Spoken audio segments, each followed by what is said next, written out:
আর চিহ্ন দিয়েছেন কেন? আপনি হাসেন, হাসেন। হ্যাঁ, হাসতে হবে প্রচুর, প্রচুর হাসতে হবে। মানুষের কয়েকটা জিনিস মানুষকে সুন্দর করে। আমি একটু ব্যক্তিগত মতামত দেই।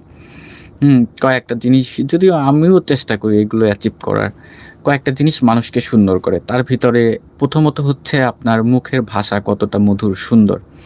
এটা আপনার চেহারা যতই কালো হোক, যতই দেখতে খারাপ হোক, মুখের ভাষা যদি সুন্দর হয় তাকে অনেক ভালো লাগে। কারণ মানুষের মুখে থাকে মধু। আর আরেকটা জিনিস আপনার যেকোনো মানুষকে বেশি সুন্দর দেখা যায় যখন সে হাসে, হ্যাঁ? প্রতিদিন প্রচুর পরিমাণে সব জায়গায় হাসতে হবে। মানে উৎফুল্ল থাকতে হবে। আপনি কাজে ইন্সপাইরেশন পাবেন। আপনার বন্ধুর সংখ্যা বেড়ে যাবে। আপনি মানে ধরুন মানুষ হিসেবে তো এমনটি আমাদের থাকা উচিত। সবসময় আলহামদুলিল্লাহ বলা। তো অ আলহামদুলিল্লাহ ব বলা মানে কি? এটি আলহামদুলিল্লাহ মানে স্মাইল, হাসি।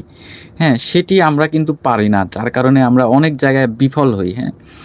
অফিসের কলিগের সাথে, ফ্রেন্ডস অ্যান্ড ফ্যামিলি, নেইবারহুডস প্রত্যেকের সাথে আমরা কেমন যেন একটা মানে মানুষের মুখে হাসি কম।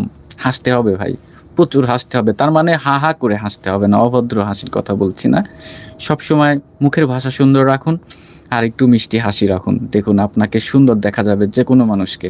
এটি এমনি আমি একটু বললাম।